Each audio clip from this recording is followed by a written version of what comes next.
ಎಷ್ಟು ಕಿಲೋಮೀಟರ್ ಆಗ್ತಾ ಇದೆ, ಯಾವ ಪ್ರಮುಖ ರಸ್ತೆಗಳಲ್ಲಿ ಆಗ್ತಾ ಇದೆ, ಮತ್ತು ನೀವೇನು ಸೂಚನೆ ಕೊಡ್ತೀರಿ? ಶಿರ್ಸಿ ನಗರದ 31 ವಾರ್ಡ್ ವ್ಯಾಪ್ತಿಯ ಸುಮಾರು 65 ಕೋಟಿ ಹಣದಲ್ಲಿ ಅಮೃತ್ ಯೋಜನೆಯಲ್ಲಿ ಇದು ಬಂದಿರ್ತಕ್ಕಂಥ ಯೋಜನೆ. ಇದು ಈ ನಗರಕ್ಕೂ ಕೂಡ ನೀರು ಕೊಡ್ತಕ್ಕಂಥ ಮನೆ ನೀರು. ಇದರಲ್ಲಿ ಈಗಾಗಲೇ ಕೆಲಸವನ್ನು ಪ್ರಾರಂಭ ಮಾಡ್ತಾರೆ. ಪ್ರಾರಂಭ ಅಂದರೆ ಏನಾಯಿತು, ಮೊದಲು ಕಾರ್ ಹಾಕ್ತೀವಿ ಕೆಲವೊಂದು ಹಾಗಾಯಿತು. ಈ ನಮ್ಮದೇನೋ ಉದ್ಘಾಟನೆ ಬುದ್ಧಿ ಪೂಜೆ ಅದೇನೇ ಇರಲಿ, ಬಟ್ ನಮಗೆ ಕೆಲಸಗಳು ಆಗ್ತವೆ ಅನ್ನೋ ದೃಷ್ಟಿಯಿಂದ ನಾವು ಚಾಲನೆ ಕೊಡ್ತೀವಿ. ಇಲ್ಲಿ 192 ಕಿಲೋಮೀಟರ್ ನಮ್ಮ ಶಿರ್ಸಿ ನಗರದಲ್ಲಿ ಟೋಟಲ್ ಪೈಪ್ಲೈನ್ ಹೋಗುತ್ತೆ. 192 ಕಿಲೋಮೀಟ್ರ್ ಪೈಪ್ಲೈನ್ ಹೋಗುತ್ತಾರೆ.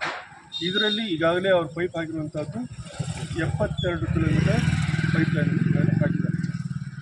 ನಾವು ಇದ್ರ ಬಗ್ಗೆ 2-3 ಸರ್ತಿ ನಾವು ನಗರಸಭೆಯಲ್ಲಿ ಎಲ್ಲ ನಮ್ಮ ಅಧ್ಯಕ್ಷತೆಯಲ್ಲಿ ಎಲ್ಲ ಗೌರವಿತ ಕೌನ್ಸಿಲರ್ ಎಲ್ಲರೂ ಸೇರಿ ಸಭೆಯನ್ನು ಮಾಡಿ ಅದಕ್ಕೆ ಸಂಬಂಧಪಟ್ಟ ಇಂಜಿನಿಯರ್ಸನ್ನು ಕಾಂಟ್ರಾಕ್ಟರ್ನ ಕರೆಸಿ ಕೆಲಸ ಭಾಳ ಚೆನ್ನಾಗಬೇಕು, ಪೈಪನ್ನು ಚೆನ್ನಾಗಿ ಹಾಕಬೇಕು ಮತ್ತು ಪೈಪ್ ಹಾಕಿದ ನಂತರ ಮಣ್ಣನ್ನು ಸರಿಯಾದ ರೀತಿಯಲ್ಲಿ ಮುಚ್ಚಿ ಜನಗಳು ಯಾವುದೇ ರೀತಿ ತೊಂದರೆ ಆಗಬಾರ್ದು.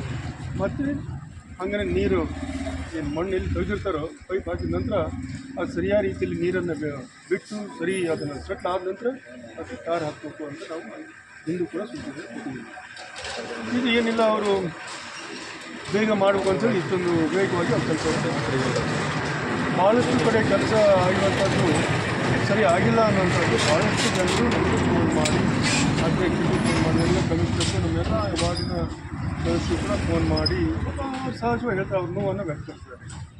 ಅದಕ್ಕೆ ನಾವಿವತ್ತು ಎಂಜಿನಿಯರ್ಸನ್ನು ನಮ್ಮ ಕಮಿಷನರು, ನಮ್ಮ ಅಧ್ಯಕ್ಷರು, ಸದಸ್ಯರು ನಾವೆಲ್ಲರೂ ಸೇರಿ ನಮ್ಮ ಇದನ್ನು ವೀಕ್ಷಣೆ ಮಾಡೋದ್ರ ಮುಖಾಂತರ ಸಂಬಂಧಪಟ್ಟ ಎಂಜಿನಿಯರ್ಸು, ಕಾಂಟ್ರಾಕ್ಟ್ರು ಅವ್ರಿಗೊಂದು ಮಾತ್ರ ಹೇಳಿದ್ದು, ನಾವು ಎಷ್ಟು ಕೆಲಸವನ್ನು ಮಾಡಿದರೆ ಅಷ್ಟು ಕೆಲಸವನ್ನು ಆದಷ್ಟು ಬೇಗ ನೀವು ಸರಿಯಾದ ರೀತಿಯಲ್ಲಿ ಮಣ್ಣನ್ನು ತುಂಬಿ ಸರಿ ನೀರನ್ನು ಕೂಡಿಸಿ ಚಿಕ್ಕ ರೋಲ್ ಅಂತ ಕಟ್ಟಿದ್ದಾರೆ, ಅದನ್ನು ಅದಕ್ಕೆ ಇರ್ತಕ್ಕಂಥ ರೋಲನ್ನು ಅದು ಸರಿ ಹೊಡೆದು ಜನಗಳಿಗೆ ಎದುರಿಗೆ ತೊಂದರೆ ಆಗಿದೆ ಕೆಟ್ಟ ರಸ್ತೆಯನ್ನು ಬಿಟ್ಕೊಡಿ ಅಂತ.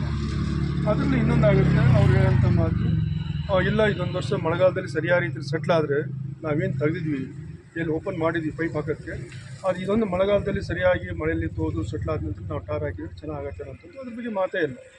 ಈಗ ನಾನು ಅವ್ರಿಗೆ ಸೂಚನೆ ಕೊಟ್ಟದ್ದು ಇಷ್ಟೇ, ಈಗ ಎಲ್ಲೆಲ್ಲಿ ನಮ್ಮ ರೋಡ್ಗಳು ನಗರೋತ್ಥಾನದಲ್ಲಿ ಒಂದು 2-3 ರೋಡ್ ಆಗಿದ್ದಾವೆ, ಅವ್ರಿಗೂ ಟೈಮ್ ಬಾಂಡ್ ಇದೆ. ಈಗ ಇದಕ್ಕಾಗಿ ಬಿಡೋಕ್ಕಾಗಲ್ಲ, ರೋಡು ಕೂಡ ಕೆಟ್ಟೋಗ್ಬಿದ್ದಾವೆ ಅಲ್ಲಿ.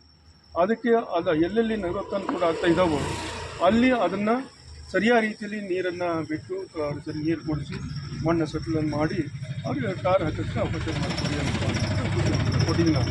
ಹೀಗೆ ಎಲ್ಲ ರೀತಿಯ ಕೆಲಸನ ನಾವು ಅದನ್ನು ಸರಿಯಾದ ರೀತಿಯಲ್ಲಿ ಮಾಡ್ತಾರೆ ಅಂತ ಇದನ್ನು ನಾವು ನಂಬಿಕೆಯನ್ನು ಆಮೇಲೆ ಇಟ್ಟಿದ್ದೀವಿ. ನಾವು ಇದು ಮಾಡಿಲ್ಲ ಅಂದರೆ ಸರಿ ಆಗಿಲ್ಲ ಅಂತಂದರೆ ಅದು ಬೇರೆ ಥರ ಆಗುತ್ತೆ. ಅದಕ್ಕೆ ಅವಕಾಶನ ನಾವು ಕೊಡಬೇಕು. ಇದಕ್ಕೆ